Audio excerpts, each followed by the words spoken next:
Big Burb. Big Bad Burb. Welcome to the Big Burb channel. Hey, Carly, you looking for Rocky?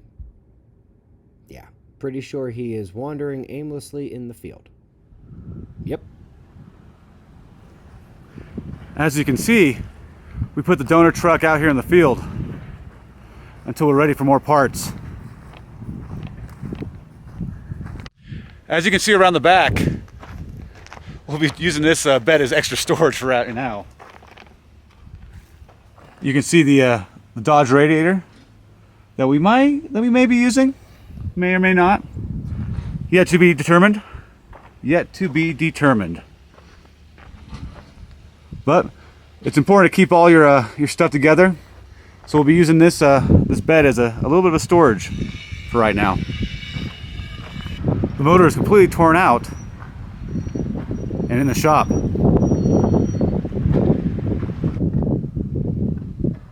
As you can see, after the hit, the motor leaked a lot of oil. That is what compromised the oil pan. And that is why we need a new one. One thing that we will be taking out are the motor mounts right here. These second gen motor mounts from the Dodge are the best thing to use to mount your motor into your Chevy. These things are very important in order to get the motor into Suburban. This is the good side. I found this 1997 wrecked Dodge Ram at a Copart auction out here in Colorado Springs. I was able to pick it up for $4,528. That's a steal if you ask me. This allows me to go right in the yard and pick any part I need while I'm in the middle of my build. This will save on a lot of time and money. Hey guys, Rocky is just upstairs getting ready. He's excited as a dog in a bacon factory. Okay, let's see.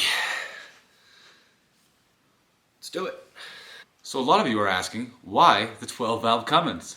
I'm going to list many reasons, in no particular order, of why I picked the 12-valve Cummins. This is not only one of my favorite engines, but once you hear my reasons, it'll be one of your favorites too. The 12-valve Cummins with a 6BT needs no ECM to run it, and is completely free of any computer telling you what to do. The advantage of the P-pump, that can be easily modified to give the engine a lot more fuel and increase the RPMs. This is very popular in diesel performance applications. The mechanical inline P7100 injection pump found in the 12-valve Cummins has a 6-plunger and barrel assembly.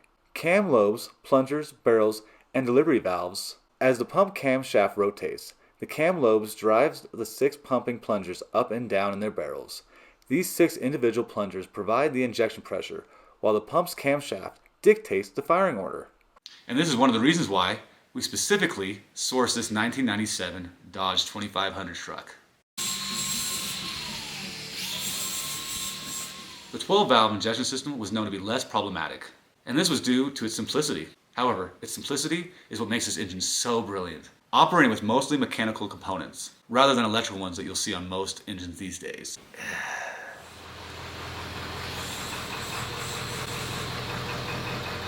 This simplicity allows for ultimate power potential and ultimate reliability.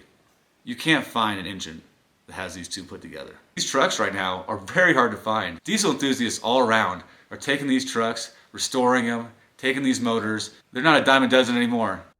What is mechanical injection? Well, mechanical fuel injection works with a simple throttle controlled air valve and a fuel pump, usually running at 1/2 engine speed. After pulling fuel from a vented fuel tank, the fuel is delivered through a barrel valve that controls the amount of fuel with the position of the air valve. Mechanical injection rose to prominence in World War II as demands made on fuel systems in combat aircrafts rapidly outstripped the capabilities of carburetors. Following the war, mechanical fuel injection systems were gradually introduced into race cars, then road cars, as performance requirements increased. The Mercedes-Benz 300 SL, introduced in 1954, featured Bosch mechanical direct injection as well. Several others followed the same suit, including Chevrolet, Porsche, Alfa Romeo, and Triumph. If you're looking for a car that has mechanical injection that's not a race car and wasn't built before the 1960s, you only have a few options. Some other options for diesel motors are the 82 to 98 GM 6.5 liter, also known as the Detroit Diesel by GM. This motor can actually be found in the Suburban stock. Another option is the 83 to 94 Navistar 6.9 liter and 7.3 liter by Ford. The option we are going with, as you know, our favorite, the 89 to 98 Cummins 5.9 12 valve. This motor by Dodge is by far our favorite. That explains! That was a little annoying. Anyway, you may have noticed that all of those options were diesel. You might be wondering what other fuel options you might have. Well, none, if we're talking about this kind of vehicle. Yes, you can get mechanical injection on a gas engine, but you can't get past the shelf life of gasoline unless you want to keep extender in your system. Diesel engines can also run biodiesel, and with a little engineering that you're going to see in later episodes, biodiesels are going to be much easier to come by than any other common commercial fuel. One great thing that can be found on this engine as well is the turbo. We all love turbos, right? The Holset HX35 turbo can be found in the 94 to 98 Dodges. As you can see, no play in the turbo. Exactly what you want to see right there. It's very important that we keep this donor here as long as possible, because we're going to need to get every little single part that we can out of this before we get rid of this thing. That's why we bought it. It's a gold mine, think about it. The 94 through 98 12 valves also had a stronger block. These motors are known as the million-mile motors. Well, if you take care of them, that is. The 98s and up had issues with cracked blocks. The 24 valve is also known for lift pump and injection failures, and were equipped with a VP44 injection fuel pump. This electrical system would be compromised in an EMP event. Just remember, don't get rid of the donor truck until you're completely done with it. A dog in a bacon factory, eh? He's lucky I don't take him to the pig farm.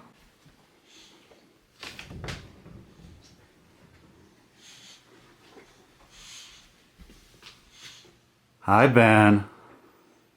Hello, Rocky. Any earthquakes? Any solar flares? You'd think this guy would have a gear to clean or something. In every one of these episodes, we're going to be learning a little bit about the sun as well. So let's learn about the last time the sun had a super flare. Let's go back in time to September 1st, 1859. To do so, we have to turn off all the lights and go back to the time before an electrified world. The sun unleashed a titanic solar eruption that struck the Earth and created the most powerful solar storm of the last few centuries. This blast from the sun took our infant electric age and gave it a gigantic shock of reality. Back then, telegraph wires were really the only large-scale electrical systems. Many of them caught fire. Operators unplugged the machines as sparks began to fly, and yet the messages kept coming in, at least before many of those systems caught fire as well. In the past, these events didn't mean much for our society. There wasn't an electrical system to destroy. Today, it's a very different story. This is a transformer damaged in the 2003 Halloween storm, about 10 times weaker than the 1859 event. If 1859 happened again today, global blackouts would leave shelves empty everywhere, not only from runs on grocery stores, but because there is no refrigeration, no gas stations, no trucks or transport. When it happens again, it's lights out, and whether it's for weeks or for good, it's a lot of damage to society given that the average person only has 3 days worth of food and water.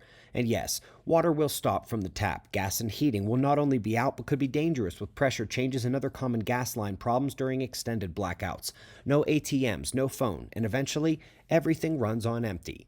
Did the factories and machinery and trucks and communication networks to fix everything even survive the event? Something like the 2003 Halloween storm happens every few decades, and the Carrington event storm is thought to strike Earth every 150 to 200 years. As of 2021, it's been 162 years since 1859. The bigger millennial scale events are much more powerful, would completely toss this planet back to the Bronze Age or worse, and not only has it been almost at least a millennium and a couple centuries since the last bigger one, all experts agree it's simply a matter of time. So I didn't understand anything about the issue with the transmission. What did they say?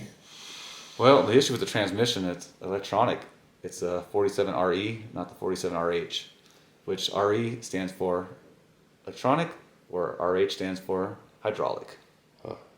Well, that I can at least wrap my head around that. What else did we find out?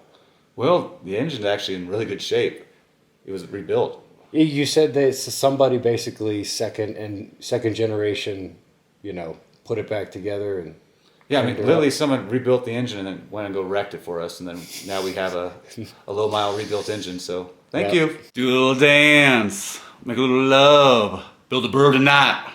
Yeah, thank you for the donor truck. Yeah, whoever wrecked it for us, thank you. Looking ahead, we've got, the engine getting basically cleaned up, ready to go in. Start cutting things up to make the motor fit. Right. So, are we looking at like plug and play, or does anything have to be done further to the engine to basically make it what we need it to be, to make it reliable in the kind of situations we're thinking about? Well, like I said, luckily it was rebuilt, but I'm going to go ahead and replace the main seal, change the billet tappet cover, relocate the AC, the compressor, just a few little things like that just to make it fit in a little better. I don't know what any of that means, but it sounds great. I wouldn't expect you to. It's the fun part. Big Bird.